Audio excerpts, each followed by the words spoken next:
Hello my dear students, I am Sukhdev Chaudhary, physics faculty team CLC. बच्चों, आज अपन discuss करने जा रहे हैं लेक्चर नंबर 168, जिसके अंदर अपन सेमीकंडक्टर डायोड पर आधारित कुछ अच्छे क्वेश्चन सॉल्व करेंगे भी, ठीक है ना। और टाइम अगर अपने को मिला तो आज अपन ट्रांजिस्टर वो भी अपन स्टार्ट कर देंगे। तो चलो आज के लेक्चर की स्टार्टिंग अपन दो क्वेश्चन के साथ में करते हैं। सबसे पहला क्वेश्चन क्या करें, आपको एक का विभव ज्ञात करना है, एक आपको आर के अंदर धारा ज्ञात करनी है भी। तो ये तो आपके पास है, ए हो गया, इसका विभव ज्ञात करना, एक आपको इस रेजिस्टेंस के अंदर आपको करंट पता करनी है भी। तो ये आपके पास है कितना हो गया, 10 वोल्ट। तो 10 वोल्ट में यहां से लेके चला। इसके बाद ध्यान से देखना, देखो ये आपके पास में सिलिकॉन। तो सिलिकॉन का मतलब कितना था अभी, 0.7 वोल्ट अपन जानते हैं। जर्मेनियम का मतलब कितना था, 0.3 वोल्ट, ये भी अपन जानते हैं। तो 10 में से 0.7 तो इसने ड्रॉप कर दिया, इस पे ड्रॉप हो गया। तो यहाँ पे कितना बचेगा आपके पास है, 9.3 वोल्ट, ठीक है ना। और इसके अंदर से 0.3 इस पे ड्रॉप कर गया, तो यहाँ पे इस पॉइंट पे कितना बचेगा बताओ, 9.0 वोल्ट। तो आपके पास है एक का जो विभव है वो कितना हो जाएगा, 9.0 वोल्ट हो जाएगा या 9 वोल्ट हो जाएगा। तो वी ए बराबर कितना हो जाएगा आपके पास है, 9 वोल्ट। और इसके बाद में यदि इस रेजिस्टेंस के अंदर आपको धारा ज्ञात करनी है, तो इस रेजिस्टेंस के अंदर धारा इधर की तरफ आ जाएगी या आई आ जाएगी। इसका वोल्टेज कितना देगा आपके पास है, 0 देगा। तो यहां से अपन लिख सकते हैं कि आई बराबर कितना होता है आपके पास, वी बटे आर। ओम का नियम है ये। अब इस बिंदु के बीच में विभवांतर कितना देगा, 9 - 0 बराबर 9 हो जाएगा, ठीक है ना। और बटे रेजिस्टेंस कितना देगा आपके पास है, 450 हो जाएगा। कितना हो जाएगा, 450। तो इसको अपन क्या लिख सकते हैं बताओ, 1/50, ठीक है ना। और 1/50 को अपन क्या लिख सकते हैं अभी, 20 मिली एम्पियर। सही बात है क्या, तो 20 मिली एम्पियर आपके पास है करंट आ जाएगी। तो बहुत ही आसान क्वेश्चन था ये। तो इसी प्रकार से अगला क्वेश्चन अपन देखते हैं, ध्यान से देखना। देखो इसको अपन क्या करते हैं, यहां पे इसकी अर्थिंग कर रखी है मान लो, ठीक है ना। अब सुनो मेरी बात ध्यान से। सबसे पहले अपन क्या करते हैं, भी इसको अपन लिखते हैं 0 वोल्ट पे। बैटरी से गुजरे तो इसका कितना देगा आपके पास है, 10 वोल्ट। ये 10 वोल्ट हो गया। इसका 0 तो इसका भी कितना देगा आपके पास है, 0 वोल्ट। और इसका भी कितना देगा आपके पास है, 0 वोल्ट। अब इसका 10 हो गया। अब मेरी बात सुनना भी, ये वाला जो सिलिकॉन डायोड है ये भी आपके पास है क्या देगा, हाई पोटेंशियल पे। भाई ये वाला टर्मिनल हाई पोटेंशियल पे, ये भी हाई पोटेंशियल पे हो गया। तो यहाँ पे D1 तथा D2 दोनों ऑन कंडीशन में हो जाएंगे। दोनों क्या हो जाएंगे भी, ऑन हो जाएंगे। फोर्ड बाइस में इस कारण से। तो इस पे भी कितना भी 0.7 का ड्रॉप करेगा, इस पे भी 0.7 का ड्रॉप करेगा। तो अपन बात कर सकते हैं कि ये भी 0.7, तो इस पे भी कितने का ड्रॉप हो जाएगा भी, 0.7 वोल्ट का। इस पे भी कितने का ड्रॉप हो जाएगा भी, 0.7 वोल्ट का, ठीक है ना। तो 0.7 दोनों एक दूसरे के पैरेलल में, तो इन दोनों का रिजल्टेंट भी कितना देगा आपके पास है, 0.7 हो जाएगा। तो अब बात सुनना भी, भाई 10 में से 0.7 तो इन दोनों डायोड पे, इस पे भी 0.7, इस पे भी 0.7, और पैरेलल में आपको पता है कि दोनों में से एक को ही अपन काउंट करते हैं। तो 0.7 तो इस पे ड्रॉप कर जाएगा। तो बचा हुआ कितना हो गया भाई आपके पास है, 9.3। तो यहाँ पे और इस पॉइंट का विभव कितना हो जाएगा, 9.3 हो जाएगा। तो इस पॉइंट का, इस पॉइंट का, इस पॉइंट का, तीनों का जो विभव है ये आपके पास है कितना हो जाएगा, 9.3 वोल्ट हो गया अभी। अब ध्यान से देखना, इस रेजिस्टेंस के अंदर आपको धारा ज्ञात करनी आई। तो यहाँ पे और यहाँ पे, इन दोनों के बीच में कितना विभवांतर हो जाएगा, 9.3। तो आई बराबर कितना देगा आपके पास में, वी बटे आर। तो वी कितना देगा आपके पास में, 9.3 बटे आर कितना हो जाएगा आपके पास में, 9.3 किलो ओम। तो किलो का मतलब कितना होता है, 10 की पावर 3 हो गया। तो ये आपके पास हो जाएगा 1 मिली एम्पियर। अब बात सुना भी, 1 मिली एम्पियर है, इसमें से आधी धारा तो ऑब्वियसली इसके अंदर जाएगी, आधी धारा इसके अंदर जाएगी। तो इसके अंदर जो करंट है वो कितना देगी आपके पास, I/2। इसके अंदर करंट कितनी देगी, I/2 देगी। तो दोनों डायोड्स के अंदर करंट I1 बराबर I2 बराबर कितना देगा, I/2। ये आपके पास हो जाएगा 0.5 मिली एम्पियर, ठीक है ना। ये चीज हो गई भी। तो ये दोनों बड़े शानदार क्वेश्चन थे। इन दोनों क्वेश्चंस को आपने बहुत अच्छे से सोल्व किया है। इनको आप अच्छे से नोट करें, फिर उसके बाद में कुछ और अच्छे क्वेश्चंस अपन देखते हैं। चलिए बच्चों, इसके बाद में अपन दो बहुत शानदार क्वेश्चन है और दोनों क्वेश्चन के अंदर अलग अलग कंसेप्ट छुपे हुए हैं, तो इन दोनों क्वेश्चंस को अपन और अच्छे से सोल्व करते हैं। देखिएगा ध्यान से। देखो ये वाला आपके पास है 10 किलो ओम में प्रवाहित धारा। तो सबसे पहले सर्किट को अपन एनालाइज करते हैं। यहाँ पे ये अर्थिंग है, ये अर्थिंग है, 10 वोल्ट की बैटरी है, ये सिलिकॉन है, जर्मेनियम है, यहाँ पे 10 किलो ओम है। अब अपन देखते हैं, ध्यान से देखना। देखो सबसे पहले यहाँ का वोल्टेज कितना हो जाएगा, 0 वोल्ट। बैटरी का इधर की तरफ प्लस जुड़ा हुआ, तो यहाँ का कितना हो जाएगा आपके पास है प्लस का 10 वोल्ट। ये प्लस का 10 वोल्ट हो गया अभी, ठीक है ना। अब सुनो मेरी बात। देखो सिलिकॉन और जर्मेनियम, सिलिकॉन का कितना होता है आपको मालूम है 0.7 वोल्ट, और जर्मेनियम का कितना होता है आपके पास है 0.3 वोल्ट। सिलिकॉन है, इसका तो 0.3 वोल्ट पे स्विच ऑन हो जाएगा, और जो जर्मेनियम है, जर्मेनियम है, इसका 0.3 पे स्विच ऑन हो जाएगा, और सिलिकॉन का 0.7 वोल्ट पे स्विच ऑन होता है। ऐसे क्वेश्चंस के अंदर आप ध्यान रखना भी, जो कम वाला है ना, जो जिसकी नी वोल्टेज कम है, उसका पहले स्विच ऑन होगा, ठीक है ना, और दोनों पे वोल्टेज है उसी की बराबर रहेगी भी, ठीक है ना। तो मैं यहां पे ये बताता हूं कि 0.3 वोल्ट है ना, तो इस पे तो 0.3 वोल्ट ही रहेगा, और वोल्टेज ध्यान से देखना, तो इस पर भी कितनी वोल्टेज आएगी भी, इस पर भी आपके पास है 0.3 वोल्ट ही आएगी।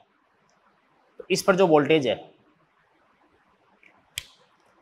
वैसे ये ओपन होने के लिए तो इसको कितनी चाहिए भी, इसको ओपन होने के लिए तो इसको चाहिए 0.7 वोल्ट, ठीक है ना।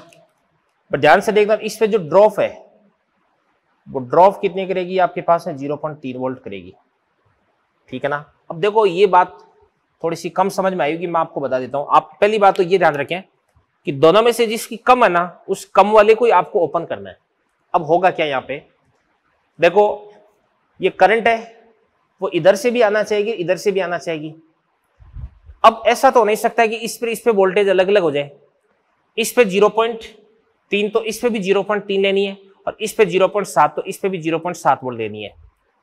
और ध्यान से देखना, देखो ये तो 0.3 वोल्ट पे ओपन हो जाएगा, तो इस स्थिति में इस पे 0.7 वोल्ट है वो कभी भी उत्पन्न हो ही नहीं पाएगी, ठीक है ना। जबकि इस पे 0.3 है वो भी क्या हो सकती है, भी उत्पन्न हो सकती है। तो कम वाली वोल्टेज है ना, वही आपको दोनों के लिए लेनी है। तो ये भी कितना देगा 0.3 वोल्ट इस पे ड्रॉप करवाना आपको, इस पे भी आपको 0.3 वोल्ट ड्रॉप करवाना है, और इस पे भी आपको 0.3 वोल्ट ड्रॉप करवाना है। तो 10 में से 0.3 आपने ड्रॉप करवा दिया, तो यहाँ पे कितना देगा आपके पास है 9.7 वोल्ट, और ये आपके पास है 0 वोल्ट हो गया। तो इसके अंदर जो करंट है आई, तो आई बराबर कितना देगा आपके पास है V/R। तो V कितना देगा आपके पास है 9.7 बटे कितना देगा आपके पास है 10, ये किलो ओम, ठीक है ना। तो इसको अपन क्या बोलेंगे 0.97, ये आपके पास है मिली एम्पियर, ये करंट आ गई भी, ठीक है ना। इसी प्रकार से ये आपके पास है कितना देगा 0 वोल्ट, ये कितना देगा आपके पास है 10 वोल्ट, ठीक है ना। ये माइनस प्लस ये आपके पास है 10 वोल्ट हो गया, और ये भी आपके पास है कितना देगा 0 वोल्ट देगा। अब यहाँ पे थोड़ा सा चक्कर है, ये जर्मेनियम है, ये आपके पास है सिलिकॉन है। अगर अपन ऐसे सोच लें कि जर्मेनियम का कितना होता है 0.3 होता है, सिलिकॉन का कितना होता है 0.7 होता है। अगर आपने यहाँ पर 0.3 को ओपन करके दोनों पे 0.3 वोल्टेज ड्रॉप करवा दी, तो फिर आपका क्वेश्चन गलत हो जाएगा। तो इस क्वेश्चन में आपको क्या करना है, आपको ये देखना है कि आपके पास जो जर्मेनियम है वो तो रिवर्स बायस कंडीशन में जुड़ा हुआ है, और रिवर्स बायस कंडीशन में जुड़ा हुआ है, तो इस स्थिति में ये तो ओपन होगा नहीं, ठीक है ना। तो ओपन होगा कौन बताओ, सिलिकॉन। तो सिलिकॉन ओपन होगा, और इस पे ध्यान से देखना, देखो 0.7 वोल्ट ड्रॉप कर जाएगा, और इस पर अगर 0.7 वोल्ट आएगा ना, तो ये पैरेलल में होने के कारण इस पर भी कितना देगा 0.7 वोल्ट आएगा। अब आप बोलोगे कि सर आपने अभी तो बोला था कि जर्मेनियम पे 0.7 नहीं आ सकता, जर्मेनियम पे अधिकतम 0.3 ही आ सकता है। वो फॉरवर्ड वाइज कंडीशन में होता है, रिवर्स वाइज कंडीशन में तो कितना भी आ सकता है, 100 वोल्ट भी आ सकता है। समझ में आ गई ना बात है, ये चीज। तो ये चीज होगी। अब इसके बाद में ये भी 0.7, तो इसको अपन क्या बोलेंगे 9.3 वोल्ट। तो इसके अंदर धारा कितनी देगी आई, तो यहां से आपके पास आई बराबर कितना देगा V/R। तो 9.3 बटे कितना देगा आपके पास है 10 किलो ओम।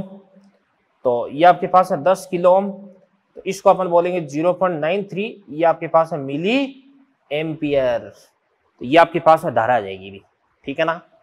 तो मेरे हिसाब से इस प्रकार के जो भी क्वेश्चंस होते हैं उन क्वेश्चंस को करने में तो आपको किसी भी प्रकार की कोई दिक्कत नहीं होनी चाहिए। तो इन दोनों क्वेश्चंस को भी नोट करें, फिर अपन आगे बढ़ते हैं बेटा। चलिए बच्चों, इसके बाद में कुछ अपन और अच्छे क्वेश्चंस देखते हैं, देखिएगा ध्यान से। जैसे एक आपके पास ये क्वेश्चन है, क्वेश्चन ध्यान से देखना, देखो यहां पे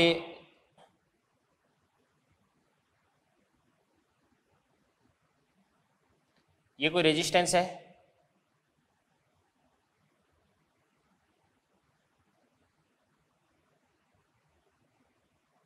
ये कोई डायोड है, और इस रेजिस्टेंस के पास में यहां पर भी एक डायोड लगा हुआ है।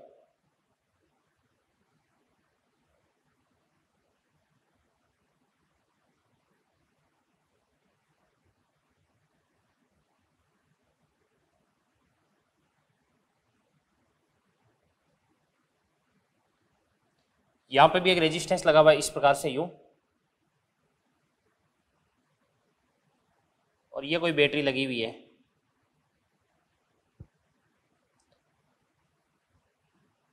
ये बैटरी का प्लस है, ये आपके पास में बैटरी का माइनस है। तो यहां पे इसको अपन क्या बोलते हैं, 20 वोल्ट बोलते हैं, 20 वोल्ट या 10 वोल्ट लिख दो इसको आप।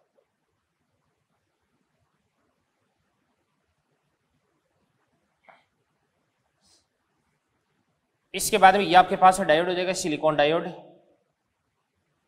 और ये भी आपके पास में सिलिकॉन डायोड हो जाएगा। अब यहां पर ये वाला जो रेजिस्टेंस है, ये वाला रेजिस्टेंस आपके पास हो जाएगा 500 ओम, ठीक है ना। और ये वाला रेजिस्टेंस आपके पास हो जाएगा 200 ओम, ठीक है ना। आपको क्या करना है अभी, इस सर्किट को एनालाइज करना है। तो कैसे करना है अभी,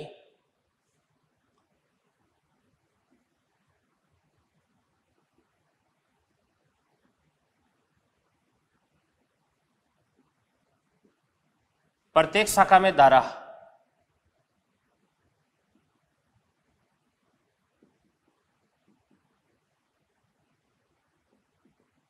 तथा प्रत्येक प्रतिरोध पर विभवांतर, ये ज्ञात करना है भी आपको।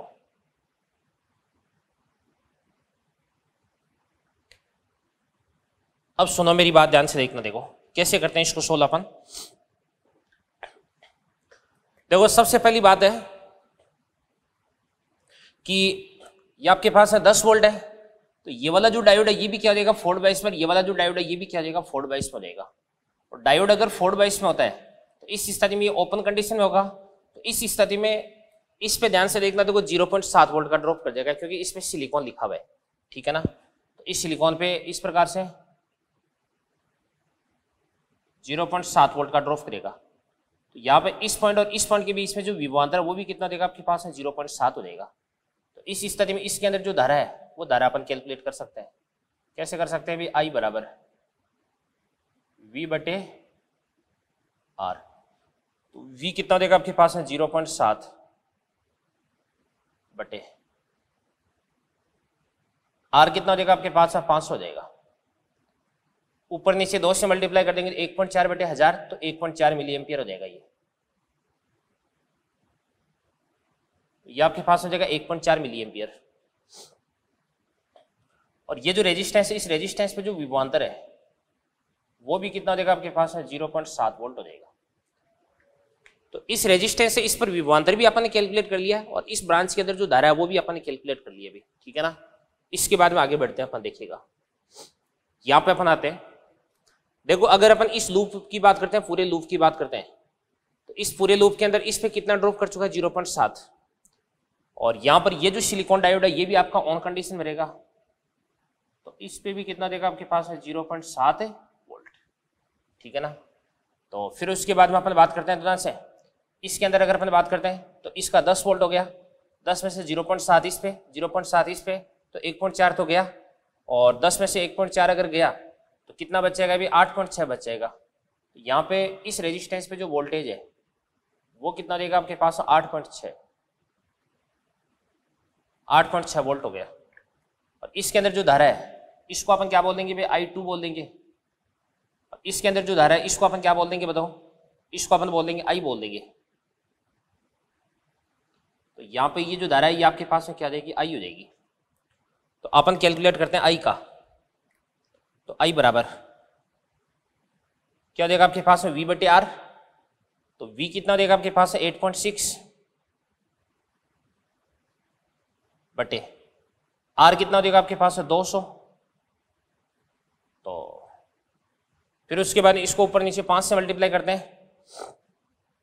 तो 5 से मल्टीप्लाई करेंगे तो कितना देगा, नीचे तो 1000 आ जाएगा और ऊपर 5 से मल्टीप्लाई करते हैं तो कितना देगा बताओ, 43 आ जाएगा ना। तो 43 मिली एम्पियर आ जाएगा भैया, ये आपके पास में टोटल करंट आ जाएगी। अब ध्यान से देखना, देखो 43 मिली एम्पियर करंट है वो इसके अंदर से गुजर रही है, इसमें से 1.4 मिली एम्पियर इसके अंदर चली गई तो इसके अंदर बची हुई करंट आ जाएगी। तो इसके अंदर करंट कितनी आ जाएगी बताओ, इसके अंदर करंट आ जाएगी आपके पास I2। I1 लिख दो इसको आप, ये आपके पास हो जाएगा I1। तो I1 बराबर कितना देगा बताओ, ये देगा आपके पास I माइनस का I2।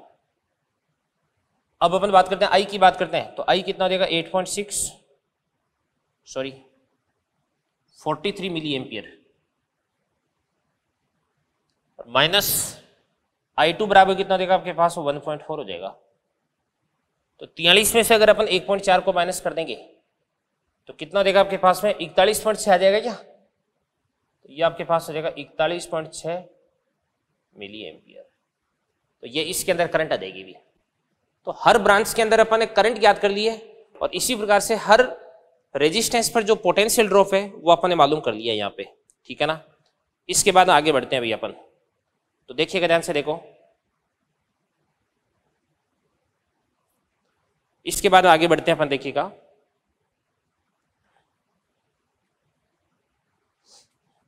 अगला क्वेश्चन अपन देखते हैं जेनर डायोड का। या जेनर डायोड से पहले कोई बढ़िया क्वेश्चन अगर मेरे को लगता है तो मैं देख लेता हूं। बस हर टाइप का क्वेश्चन अपन ने डिस्कस कर लिया है। तो इसके बाद अगला क्वेश्चन अपन देखते हैं किसका, जेनर डायोड का क्वेश्चन देखते हैं अभी। तो क्या है जेनर डायोड का क्वेश्चन, देवदान से जैसे यहां पर अपने पास है एक एग्जांपल दे रखा है, एग्जांपल नंबर 19, इसी को मैं सोल्व करवा देता हूं, ठीक है ना। एग्जांपल 19 को सोल्व करवा देता हूं मैं। देखिएगा ध्यान से देखो, किसी जेनर नियंत्रित विद्युत आपूर्ति नियंत्रित, सबसे पहले जेनर डायोड का आपको सर्किट बनाना है अभी। तो सर्किट किस प्रकार से बनता है देखो ध्यान से, यहां पर इसको तो अपन बोलते हैं सीरीज रेजिस्टेंस यानी श्रेणी प्रतिरोध।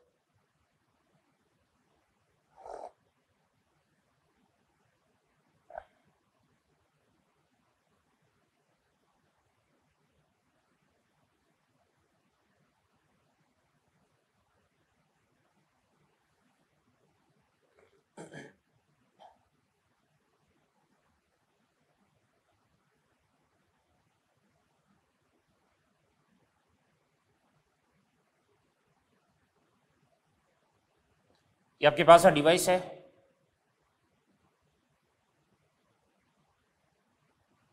ये वोल्टेज है। तो ध्यान से देखें, किसी जेनर नियंत्रित विद्युत आपूर्ति में नियंत्रण Vz बराबर कितना भी 6 वोल्ट के साथ जेनर डायोड का उपयोग किया जाता है। तो ये आपके पास है जेनर डायोड हो गया। और इस जेनर डायोड के लिए जो Vz है ये कितना देगा आपके पास है 6 वोल्ट। लोड धारा का मान कितना रखा जाता है भाई, 4 मिली एम्पीयर रखा जाता है। तो यहां पर आपके पास लोड धारा होगी, इस करंट का मान कितना देगा आपके पास है 4 मिली एम्पीयर, ठीक है ना। तथा अनियंत्रित नियस्क वोल्टता है कितनी भी 10 वोल्ट है। यहां पर ये आपके पास प्लस हो गया, ये आपके पास माइनस हो गया, तो इसको अपन बोलते हैं 10 वोल्ट, ठीक है ना। 10 वोल्ट हो गए अभी।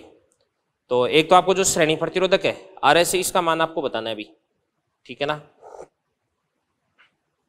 श्रेणी प्रतिरोधक RS है इसका मान आपको बताना है। बस सब कुछ अपन ने देख लिया। तो बात सुनो भाई, इसको अपन बोलते हैं श्रेणी प्रतिरोधक RS। तो RS का मान ज्ञात करो भाई, ठीक है ना। करते हैं अपन, देखो सुनेगा मेरी बात ध्यान से। देखो अगर इस जेनर डायोड पर जो वोल्टेज है वो कितनी 6 वोल्ट है, तो इस स्थिति में आपका जो लोड है, इस लोड पे भी जो वोल्टेज है वो कितना हो जाएगी, 6 वोल्ट हो जाएगी। यानी इस पर जो वोल्टेज है वो भी कितना हो जाएगी आपके पास है 6 वोल्ट। तो अब ये आपके पास है 10 वोल्ट, 10 वोल्ट में से इस पे कितना ड्रॉप करेगा भाई 6 वोल्ट, तो यहाँ पे ऑब्वियसली इस पे कितना वोल्टेज ड्रॉप करेगा भाई 4 वोल्ट, ये आपके पास हो जाएगा 4 वोल्ट, ठीक है ना। ये 4 वोल्टेज का ड्रॉप हो जाएगा इस पे। अब सुनो ध्यान से देखना, देखो एक चीज है, एक बात आपको ध्यान में रखनी है, ये बात डायरेक्टली एनसीईआरटी के अंदर लिख रखी है कि अगर आपको जेनर डायोड का अच्छा ऑपरेशन करना है, अच्छे से इसको काम में लेना है, तो इस स्थिति में जो जेनर धारा है वो लोड धारा की 5 गुना होनी चाहिए। कितनी होनी चाहिए, 5 गुना, ठीक है ना। तो यहाँ पे जो जेनर धारा है वो लोड धारा की 5 गुना होनी चाहिए। तो इसका मतलब यह है कि जो आई जेड है वो 5 गुनी होनी चाहिए किसकी, बताओ, आई लोड की। तो ये कितना देगा आपके पास है 4 मिली एम्पियर। तो इसके अंदर जो करंट है वो कितना देगी आपके पास है 5 × 4 कितना देगा 20। तो इसको अपन बोलेंगे 20 मिली एम्पियर बोल देंगे। अब इस पॉइंट से ध्यान से देखना, तो इधर की तरफ 4 मिली एम्पियर और इधर की तरफ कितना देगा 20 मिली एम्पियर।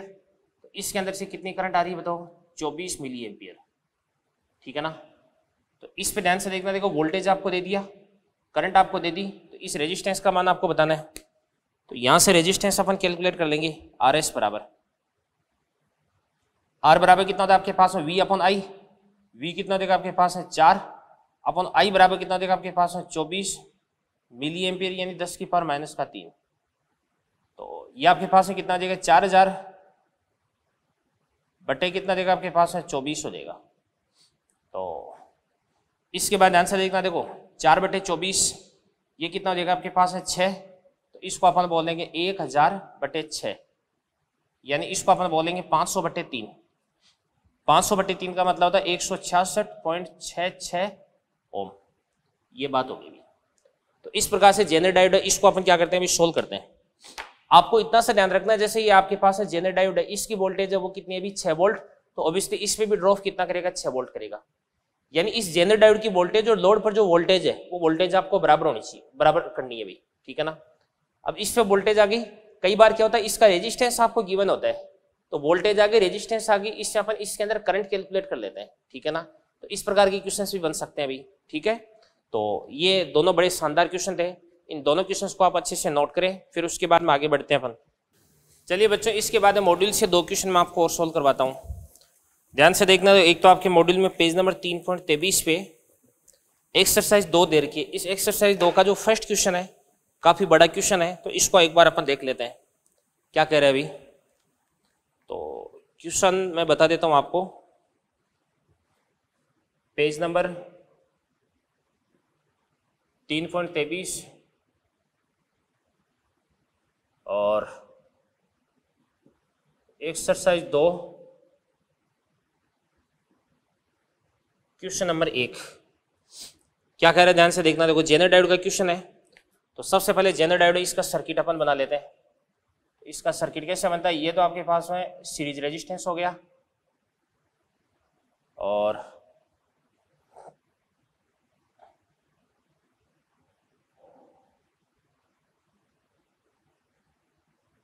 जेनर डायोड लगा दो।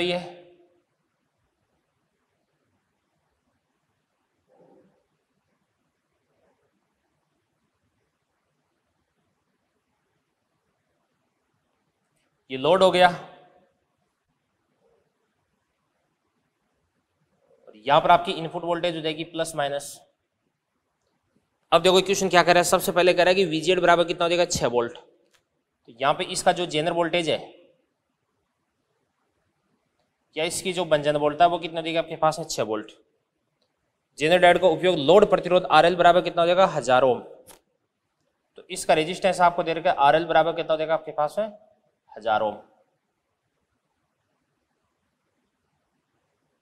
यह 1000 ओम हो गया। अभी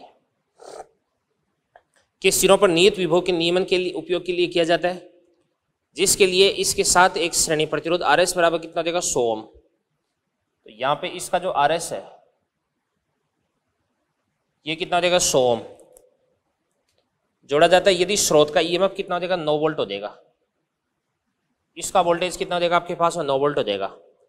तो श्रेणी प्रतिरोध जेनर डायोड लोड प्रतिरोध में से प्रवाहित धारा के मान क्या हो जाएंगे तथा जेनर डायोड पर शक्ति वे कितनी होगी। जेनर धारा का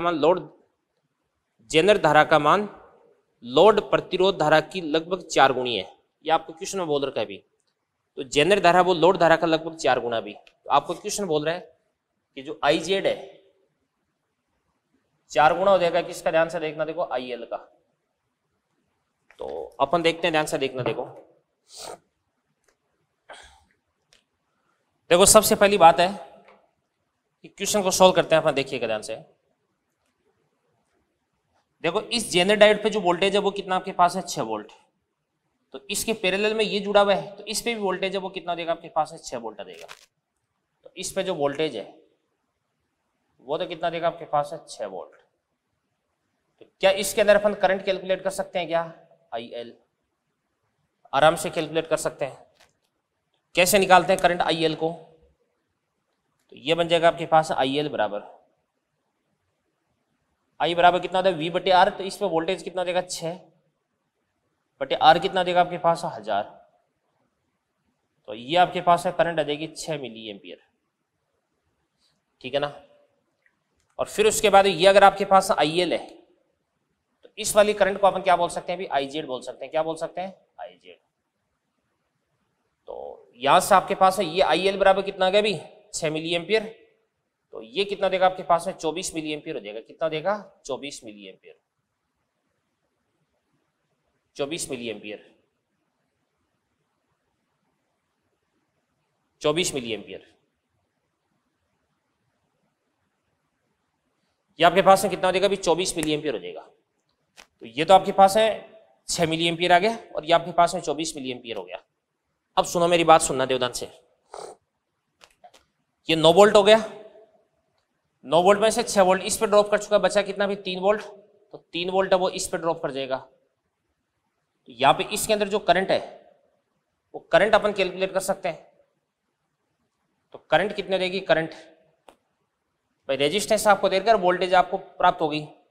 तो इसके अंदर करंट अपन निकालेंगे आई। तो आई बराबर कितना देगा आपके पास बताओ, वी बटे आर। तो यहां से आपके पास आई बराबर वी बटे आर। तो वी कितना देगा आपके पास है 3 और बटे आर कितना देगा आपके पास है 100। तो ये आपके पास आ जाएगा 30 मिली एम्पियर। और वैसे भी आपके पास है 30 मिली एम्पियर में से 24 इधर की तरफ जा रही है, 6 इधर की तरफ जा रही है। 24 और 6 कितना हो जाएगा 30 हो जाएगा, ठीक है ना।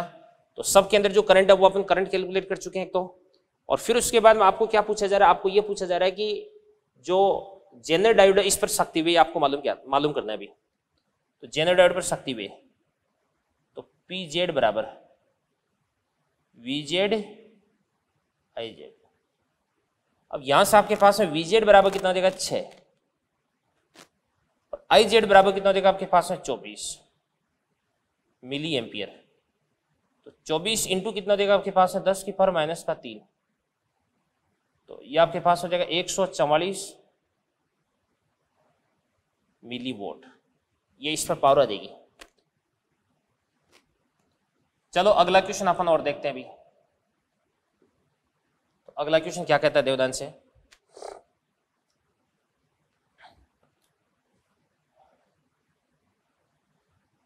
अगला क्वेश्चन ये है कि किसी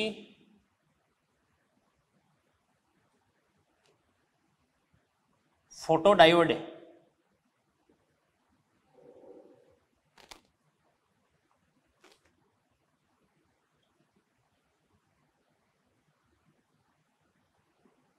के लिए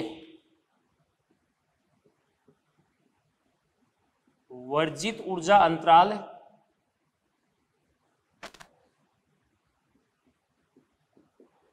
2.5 इलेक्ट्रॉन वोल्ट है।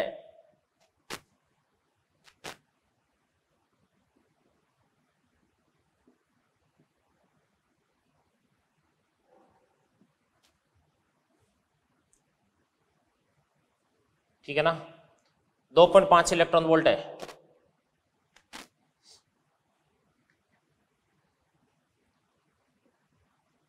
इसके द्वारा संसूचित की जा सकने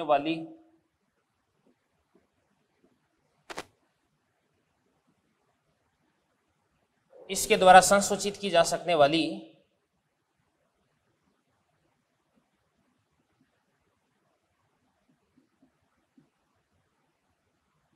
अधिकतम तरंगदैर्ध्य क्या होगी। तो बात सुनना भी, इसका सॉल्यूशन मैं आपको करवा रहा हूं, देखिए ध्यान से देखो। जैसे मान के चलिएगा ये आपके पास कोई भी फोटो डायोड है और आपको पता है कि फोटो डायोड इसको रिवर्स बायस कंडीशन में जोड़ा जाता है। इसकी पूरी मैकेनिज्म मैंने आपको समझा रखी है। ये तो आपके पास क्या देगा, वैलेंस बैंड है, और ये आपके पास क्या देगा, कंडक्शन बैंड है। और इसके बाद में ध्यान से देखना, देखो इन दोनों के बीच में जो एनर्जी का गैप है इसको अपन क्या बोलते हैं, वर्जित ऊर्जा अंतराल बोलते हैं। ये आपके पास हो जाएगा डेल्टा ईजी, और डेल्टा ईजी बराबर कितना देर का, आपको 2.5 इलेक्ट्रॉन वोल्ट देर का है, 2.5 इलेक्ट्रॉन वोल्ट। अब बात सुना भी, आपको क्या करना है, इस पर प्रकाश आपतित करना है, और इस पर जैसे अपन प्रकाश आपतित करते हैं तो वैसे यहां से जो इलेक्ट्रॉन्स है वो वैलेंस बैंड से कंडक्शन बैंड के अंदर संक्रमण कर जाते हैं। यहां पर तो क्या बन जाएगा, इस प्रकार से फ्री इलेक्ट्रॉन्स, और यहां पर क्या बन जाएंगे, इस प्रकार से होल्स बन जाएंगे। तो इसके लिए इस पर जो आपतित प्रकाश है इसकी अधिकतम तरंगदैर्ध्य आपको मालूम करनी है भी।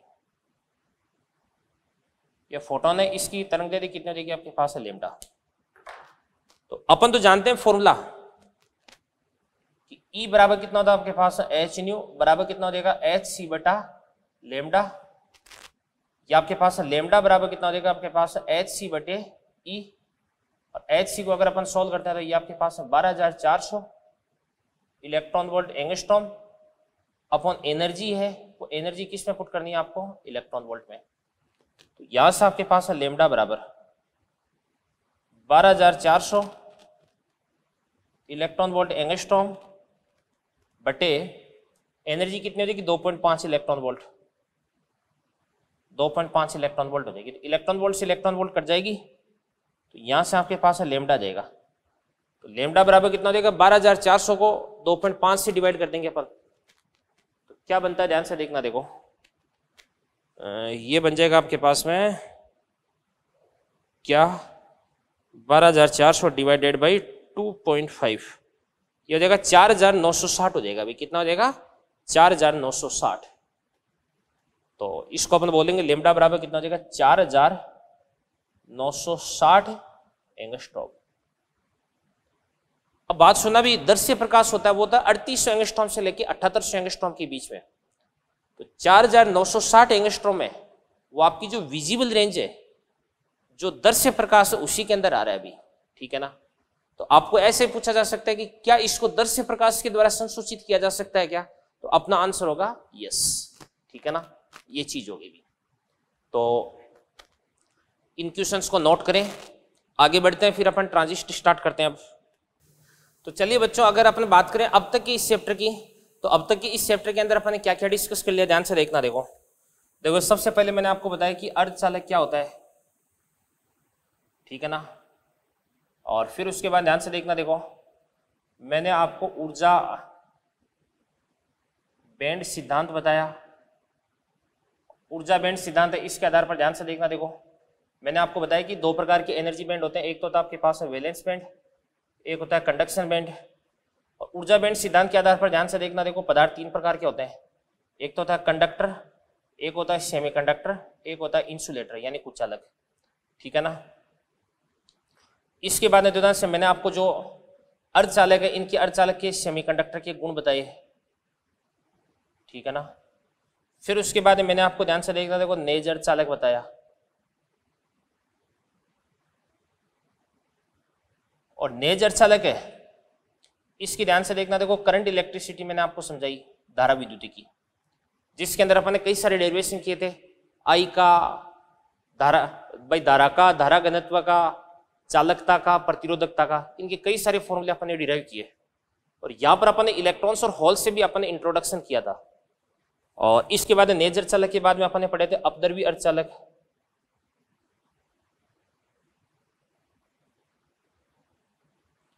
अपदर्वी अर्धचालक है, एक तो होता है एन प्रकार का और एक होता है पी प्रकार का। ये मैंने आपको डिटेल से समझाए थे। और फिर उसके बाद ध्यान से देखना, देखो मैंने आपको पढ़ाया था पीएन संधि डायोड। तो पीएन संधि डायोड ये क्या होता है, इसके बनने की क्रियाविधि क्या होती है? सबसे पहले विसरण धारा क्या होती है, चालन धारा क्या होती है, सॉरी विसरण धारा क्या होती है, अपवन धारा क्या होती है। और ध्यान से देखना, इस विसरण धारा की वजह से, या ऐसे बोल सकते हैं कि दोनों भागों की जो मेजॉरिटी चार्ज कैरियर्स है उनके संयोजन की वजह से पी तथा एन का जो संयोजन होता है, जो संधि होती है, इसके आसपास का क्षेत्र आवेश वाहकों से रहित हो जाता है, जिसको अपन क्या बोलते हैं, डिप्लेशन लेयर बोलते हैं। और इस डिप्लेशन लेयर के अंदर एक इलेक्ट्रिक फील्ड जनरेट हो जाता है। ये इलेक्ट्रिक फील्ड दोनों भागों के मेजॉरिटी चार्ज कैरियर्स की गति का अपोज करता है, जबकि माइनॉरिटी चार्ज कैरियर्स की गति का सपोर्ट करता है, जिसकी वजह से जो अपनी विसरण धारा है वो तो घटती है, जबकि जो अपवन धारा है वो क्या होती है, बढ़ती है। और जब विसरण धारा और अपवन धारा दोनों एक दूसरे के बराबर हो जाती है, तो इस स्थिति में जो अवक्षय परत है इसकी चौड़ाई क्या हो जाती है, नियत हो जाती है, ठीक है ना। इलेक्ट्रिक फील्ड नियत हो जाता है, विभवांतर नियत हो जाता है। इस विभवांतर को अपन क्या बोलते हैं, विभवरोधी बोलते हैं। क्या बोलते हैं, विभवरोधी। ये सारी बातें मैंने आपको बताई थी। फिर उसके बाद में डायोड की अपन ने बायसिंग पढ़ी थी। तो मैंने आपको फोर्ड बायसिंग बताई, मैंने आपको रिवर्स बायसिंग बताई, और फिर उसके बाद मैंने आपको जो नी वोल्टेज है ये मैंने आपको बताया था। और फिर उसके बाद मैंने आपको जो भंजन वोल्टता है वो मैंने आपको बताई थी। भंजन दो प्रकार के होते हैं, एक तो होता है जेनर भंजन, एक होता है एविलांस भंजन, ये मैंने आपको बताया था। इसके बाद ध्यान से देखना, देखो मैंने आपको रेक्टिफायर बताया था, यानी दिष्टकारी बताया था। दिष्टकारी कौन कौन से होते हैं, एक तो होता है आपके पास हाफ वेव रेक्टिफायर और एक होता है आपके पास फुल वेव रेक्टिफायर। ये फुल वेव रेक्टिफायर दो प्रकार का होता है। रेक्टिफायर होते हैं, इनके लिए ध्यान से देखना, देखो मैंने आपको दक्षता बताई थी, इनके लिए फॉर्म फैक्टर बताया था, इनके लिए रिपल फैक्टर बताया था। बातें सारी सारी आपको याद होनी चाहिए, ठीक है ना। और फिर उसके बाद में ध्यान से देखना, देखो विभिन्न प्रकार के डायोड मैंने आपको बताए थे। विभिन्न प्रकार के डायोड्स के अंदर मैंने आपको बताया था जेनर डायोड बताया था, इसके बाद मैंने आपको फोटो डायोड बताया था, इसके बाद मैंने आपको एलईडी बताई थी, और इसके बाद मैंने आपको सोलर सेल होता है या फोटो सेल होता है वो मैंने आपको बताया था। अभी ये चीज़ें मैंने आपको बताई थी, ठीक है।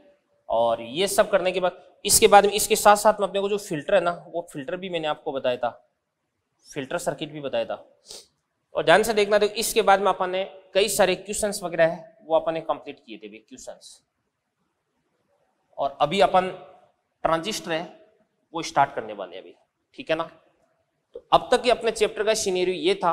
चलो अब अपन स्टार्ट करने जा रहे हैं ट्रांजिस्टर, ठीक है।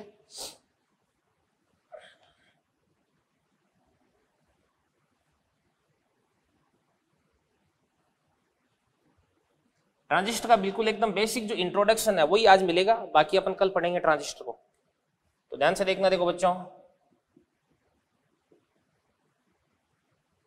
ट्रांजिस्टर इसको अपन बोलते हैं TRANSISTOR, ठीक है ना। या इसका दूसरा नाम भी होता है, या इसको अपन बोलते हैं बाई जंक्शन ट्रांजिस्टर। शॉर्ट में इसको अपन बोलते हैं बीजेटी। सबसे पहले अपन बात करते हैं ट्रांजिस्टर। ये जो ट्रांजिस्टर वर्ड है इसका मीनिंग क्या होता है, तो ध्यान से देखना, देखो ट्रांजिस्टर बराबर ट्रांस का मतलब क्या होता है, ट्रांसफर, और इष्ट का मतलब क्या होता है अभी, रेजिस्टर। ट्रांसफर प्लस क्या हो जाएगा आपके पास, रेजिस्टर हो जाएगा।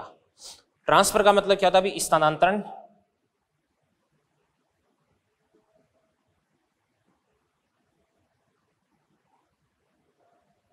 और इसके बाद रेजिस्टर का मतलब क्या होता है अभी, प्रतिरोध। ये प्रतिरोध हो गए भी। तो बात सुना भी, ट्रांजिस्टर का काम क्या होता है। ट्रांजिस्टर है ना, धारा को निम्न प्रतिरोध के परिपथ से उच्च प्रतिरोध के परिपथ के अंदर स्थानांतरित करती है, ठीक है ना। अपन जानते हैं कि P बराबर क्या होता है, I² इंटू R होता है, यानी जो पावर होती है वो रेजिस्टेंस के समानुपाती होती है, ठीक है ना। करंट को अगर आप लो रेजिस्टेंस सर्किट से हाई रेजिस्टेंस के सर्किट के अंदर एंटर कराओगे तो रेजिस्टेंस के बढ़ने से जो पावर है वो क्या हो जाती है, बढ़ जाती है। यानी शक्ति का क्या हो जाता है, अभी परिवर्धन होता है। क्या हो जाता है, परिवर्धन हो जाता है, एम्प्लीफिकेशन हो जाता है। तो ट्रांजिस्टर होता है, ट्रांजिस्टर क्या करता है, ध्यान से देखना, देखो धारा को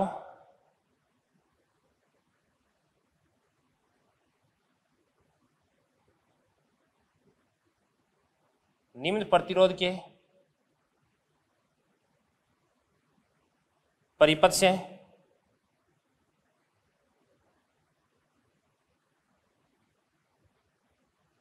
उच्च प्रतिरोध के परिपथ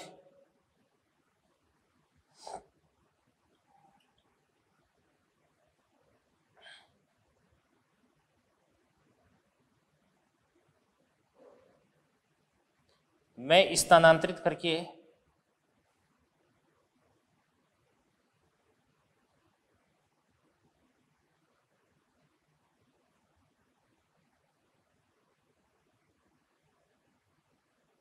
शक्ति का परिवर्धन करता है। क्या करता है, भी पावर का एम्प्लीफिकेशन करता है, यानी पावर को बढ़ाता है। क्योंकि अपन जानते हैं कि P बराबर क्या होता है, आई स्क्वायर इंटू आर होता है। तो इसके अंदर जो करंट होती है वो तो ऑलमोस्ट क्या रहती है, कांस्टेंट रहती है। तो यहाँ पे जो पावर होती है वो रेजिस्टेंस के समानुपाती हो जाएगी। लो रेजिस्टेंस सर्किट से हाई रेजिस्टेंस सर्किट की तरफ यदि आप करंट को भेजोगे तो इस स्थिति में आपको जो शक्ति है वो बढ़ी हुई प्राप्त होगी भी, ठीक है ना। तो यही आपके पास शक्ति परिवर्तन का कंसेप्ट होता है। एक इसका नाम होता है बाई जंक्शन ट्रांजिस्टर। इसका मतलब क्या होता है, इसके अंदर दो जंक्शन होते हैं, दो पीएन जंक्शन होते हैं। तो इसमें दो पीएन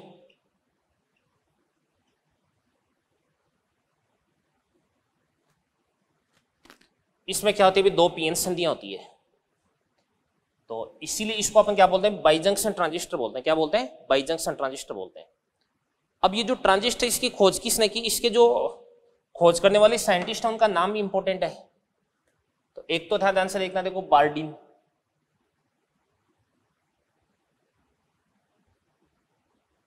एक का नाम था ब्रेटेन,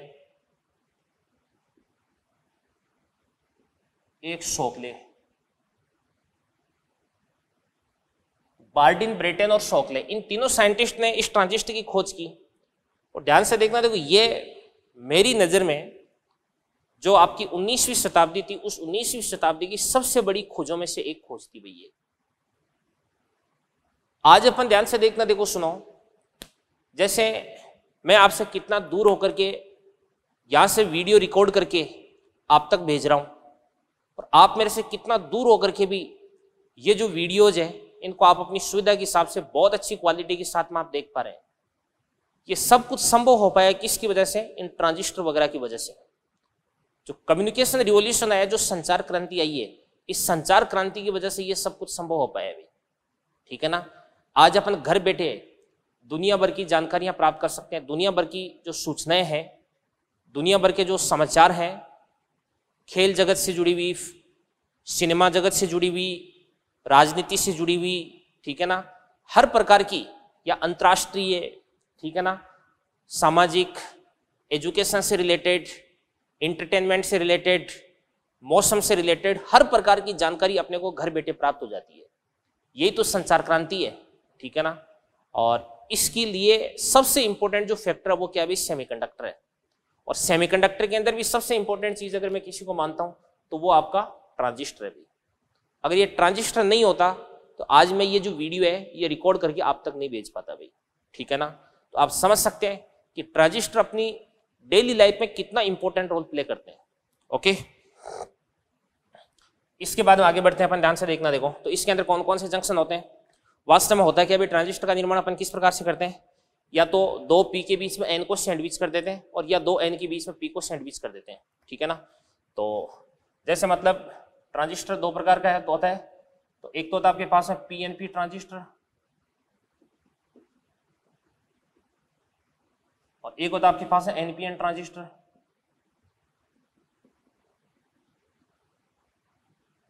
तो पीएनपी ट्रांजिस्टर और एनपीएन ट्रांजिस्टर, पीएनपी का निर्माण किस प्रकार से करते हैं अपन, ध्यान से देखना, देखो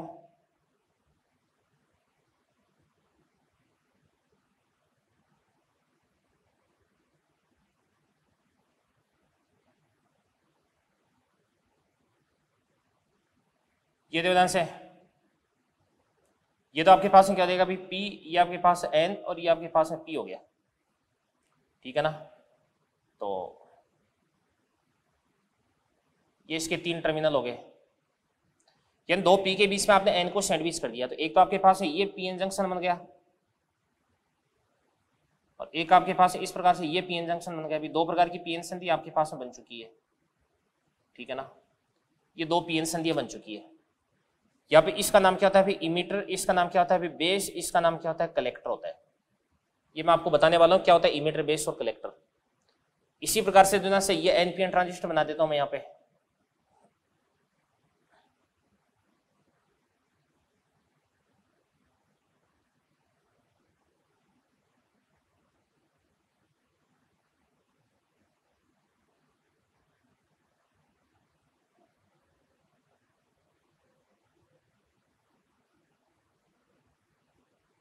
इमीटर हो गया,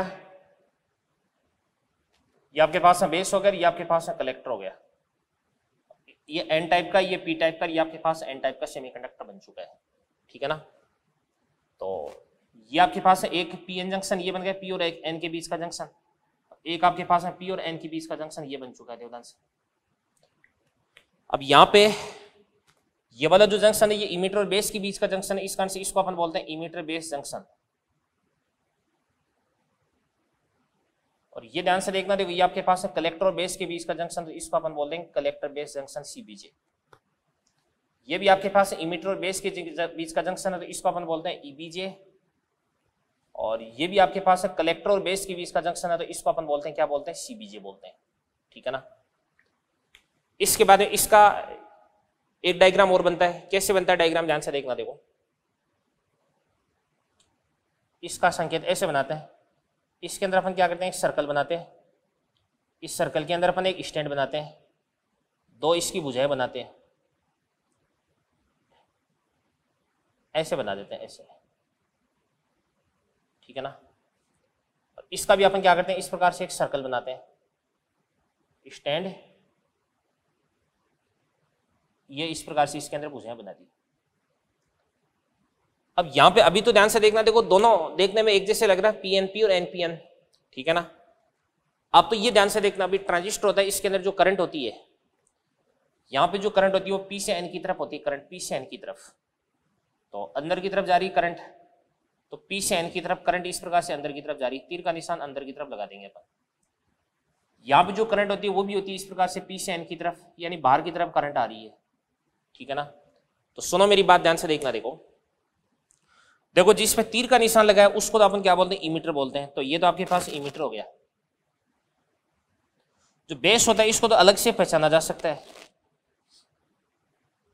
और ये आपके पास में जो बच गया वो क्या हो जाएगा, आपके पास कलेक्टर हो जाएगा। क्या हो जाएगा, कलेक्टर हो जाएगा भी, ठीक है ना। तो ये इनके संकेत हो गए, इनके अंदर किसी प्रकार की आपको कोई दिक्कत नहीं होनी चाहिए, ओके। तो इसके बाद ध्यान से देखना, देखो एक चीज मेरे को और बतानी है। तो इसको आप एक काम करें, इस ट्रांजिस्टर का जो बेसिक पोर्शन है इसको आप नोट करें, इसको मैं मिटा रहा हूं, और देखो ध्यान से ये मिटा रहा हूं, इसको नोट कर लेना आप आराम से।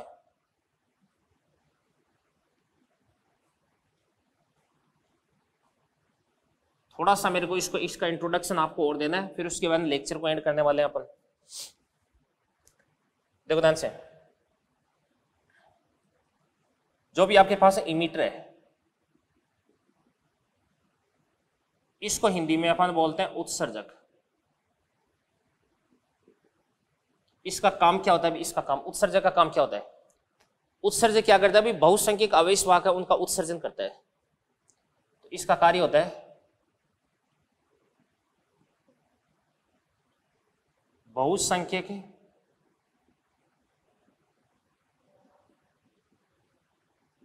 आवेश वाहकों का उत्सर्जन। और ध्यान से देखना, देखो बहुसंख्यक आवेश वाहकों का ये क्या करता है अभी, उत्सर्जन करता है। और ये आकार में क्या होता है अभी, मॉडरेट साइज का होता है, मध्यम आकार का होता है, मध्यम आकार। और इसकी जो डोपिंग होती है वो सबसे ज्यादा होती है अभी। तो ये होता है आपके पास उच्च डोपित होता है। इसके बाद अपन बात करते हैं कि इसकी भी बेस की बात करते हैं। तो बेस का मतलब क्या होता है? आधार।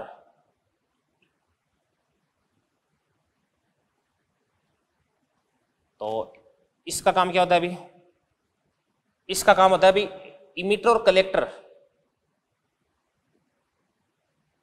ई तथा सी के मध्य लिंकेज बनाना, और इसका जो आकार होता है वो सबसे छोटा आकार होता है, और इसकी जो डोपिंग होती है वो भी क्या होती है? सबसे कम होती है।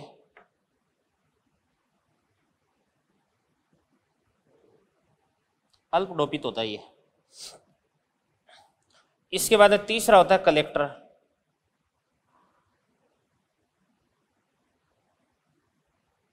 यानी संग्राहक।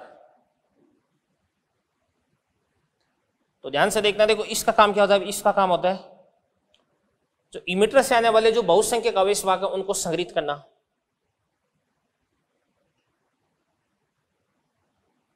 इमीटर से आने वाले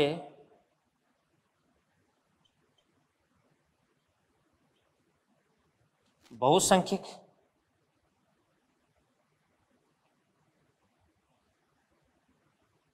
आवेश वाहकों का संग्रहण। इसके बाद इसका जो आकार होता है वो क्या होता है? सबसे बड़ा आकार।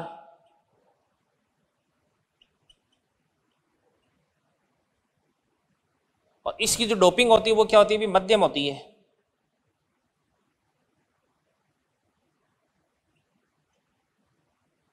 मध्यम डोपित। तो बात सुना भी, आकार में सबसे ज्यादा कौन होता है? कलेक्टर, फिर इमीटर, सबसे छोटा कौन होता है? बेस होता है।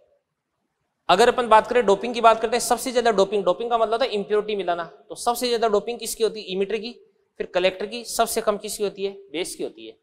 ठीक है ना? तो ये आपका ट्रांजिस्टर, इसका बेसिक मैंने आपको बता दिया है। अगले लेक्चर पर ट्रांजिस्टर, उसकी मैकेनिज्म आपको मैं समझाऊंगा, और इस ट्रांजिस्टर का जो अभिविन्यास होता है, इसका कॉन्फ़िगरेशन होता है, वो मैं आपको समझाऊंगा, और किस प्रकार से कोई ट्रांजिस्टर वो स्विच की तरह काम करता है, किस प्रकार से ट्रांजिस्टर वो प्रवर्धक की तरह काम करता है, और किस प्रकार से ट्रांजिस्टर एक दोलित्र के रूप में काम करता है। और फिर उसके बाद में और भी इसके साथ साथ में कई सारी बेसिक बातें होगी। इन सारी की सारी बातों की स्टडी अपन करेंगे अगले लेक्चर पे और उससे अगले लेक्चर पे। ठीक है बच्चों? तो thank you very much, all the best. मिलते हैं अगले लेक्चर पे। इन सारी की सारी चीजों को नोट कर लें आप। चलिए बच्चों, इसके बारे में एक बहुत शानदार क्वेश्चन आपके सामने लिखा हुआ है। वैसे मैं आपको एक बात बता देता हूं कि नीट के अंदर, देखो बोर्ड के अंदर तो ऐसे क्वेश्चन आने का मतलब ही नहीं है। खैर नीट के अंदर भी है ना, इतने टफ क्वेश्चन कभी नहीं आते हैं। आप पिछले 10 साल के पेपर उठा के देख लें, आप ये तो मानते ही मेरी बात कि पिछले 10 साल में जैसे क्वेश्चन है उससे टफ क्वेश्चन इस साल नहीं आएगा अभी। ठीक है ना? तो ये बात तो पक्की बात है अभी। तो पिछले 10 साल के पेपर उठा के देख लेना, सेमीकंडक्टर से बहुत ही आसान क्वेश्चन आते हैं, बट फिर भी सब जगह करवाते हैं तो मैं भी करवा देता हूँ। ठीक है ना? तो देखो ध्यान से, सबसे पहले यहाँ पे 0 से लेकर के यहाँ से यहाँ तक, इस टाइम तक, इसको बोल दो t/2, इसको आप बोल दो t तक, t। तो 0 से लेकर t/2 तक ये आपके पास में क्या रहेगा अभी? पॉजिटिव हाफ साइकिल है। तो पॉजिटिव हाफ साइकिल के अंदर इसको आप मान लो भी पॉजिटिव। ठीक है ना? ये आपके पास प्लस हो जाएगा, ये आपके पास माइनस हो जाएगा। ये अगर प्लस होगा तो ये वाला वाइस, और ये आपके पास में क्या हो जाएगा? रिवर्स वाइस हो जाएगा। तो इस स्थिति में जो ध्यान से धारा है, वो धारा इस प्रकार से यूं आएगी, धारा इसके अंदर से इस प्रकार से यूं होते हुए फिर उसके बाद यहाँ पे आएगी। अब यहाँ पे आएगी तो कुछ धारा तो इधर की तरफ चली जाएगी और कुछ धारा इस प्रकार से इधर की तरफ आएगी। ठीक है ना? यूं होते हुए इधर की तरफ आ जाएगी। अब सुनो ध्यान से, देखना देखो। तो इस स्थिति में देखो, आप एक काम करें, इस डायोड को एक बार आप हटा दें, क्योंकि ये वाला जो डायोड है ये तो क्या आपके पास है? रिवर्स बाइस में ना, तो इसको मैंने एक बार हटा दिया। तो फिर उसके बाद आप ऐसे देखोगे कि फिर ये प्लस ये माइनस, तो इस पे तो कोई वोल्टेज का ड्रॉप होगा नहीं। तो इस स्थिति में इस बिंदु और इस बिंदु के बीच में 10 वोल्ट आ जाएगा। तो इस पे तो कितना वोल्टेज ड्रॉप करेगा अभी? इस पे तो वोल्टेज ड्रॉप करेगा 10 वोल्ट। और इस पे कितना वोल्टेज ड्रॉप करेगा बताओ? 5 इस पे, 5 इस पे, क्योंकि समांतर क्रम में दोनों ब्रांचेस पे वोल्टेज बराबर होता है। ये भी 2 किलो ओम, ये भी 2 किलो ओम, तो इस पे भी 5 वोल्ट, इस पे भी कितना हो जाएगा? 5 वोल्ट हो जाएगा। ठीक है ना? तो अपन बात कर सकते हैं कि जो पॉजिटिव हाफ साइकिल है इसके अंदर ये 10 वोल्ट हो गए ना, तो ये आपके पास में क्या देगा 5 वोल्ट। तो 0 से लेकर के T/2 तक यहां तक ये 5 वोल्ट आ जाएगा इस पे, ये 5 वोल्ट, ये आपके पास में V आउटपुट आ गया अभी, ठीक है ना। अब इसके बाद में अपन बात करते हैं किसकी भी, negative half cycle. Negative half cycle ध्यान से देखना, देखो ये आपके पास में क्या बन जाएगा, नेगेटिव हाफ साइकिल में ये माइनस बन जाएगा, ये आपके पास में प्लस बन जाएगा। तो अब क्या होगा ध्यान से देखना, देखो धारा इस प्रकार से यू आएगी, फिर उसके बाद में अब की बार ये वाला जो है ना, ये आपके पास में क्या बन जाएगा अभी, ये रिवर्स बाइस में आ जाएगा। तो अब की बार इसको हटा दो आप। तो अगर अपन इसको हटा देंगे तो इस स्थिति में आपका इस पॉइंट और इस पॉइंट के बीच में विभवांतर कितना देगा, 10 वोल्ट हो जाएगा, ठीक है ना। और 10 वोल्ट अगर हो गया तो क्या होगा ध्यान से, इस पॉइंट और इस पॉइंट के बीच में, तो इस पे भी 5 वोल्ट, इस पे भी 5 वोल्ट, ठीक है ना। और इस पे पूरे पे 10 वोल्ट हो जाएगा। तो इस पे तो कितना देगा आपके पास 10 वोल्ट, इस पे कितना देगा 5 वोल्ट, और इस पे भी कितना देगा 5 वोल्ट। अब इसके अंदर अगर अपन धारा की बात करें तो इसके अंदर पहले भी जो धारा है वो इस प्रकार से 20 से A की तरफ प्रवाहित हो रही थी, अब भी इसके अंदर जो धारा है वो 20 से A की तरफ प्रवाहित हो रही है। तो इस पे वोल्टेज तो 5 वोल्ट ही है, बट करंट की डायरेक्शन सेम रहती है। तो इस स्थिति में ये आपके पास में ये जो है ना, ये भी आपके पास एज इट इज रहेगा। तो ये 0 हो गया, ये T/2, और ये आपके पास T हो गया 5 वोल्ट। दोनों ही आपको पॉजिटिव डायरेक्शन में इस प्रकार से यूं प्राप्त होते हैं। दोनों पॉजिटिव में मैंने इसलिए लिए क्योंकि पॉजिटिव हाफ साइकिल में भी करंट है वो B/A, और नेगेटिव हाफ साइकिल में भी करंट है वो B/A फ्लो करती है, ठीक है ना। तो ये भी काफी अच्छा क्वेश्चन है, इसको भी आप नोट करें। फिर उसके बाद में अपन आगे बढ़ते हैं।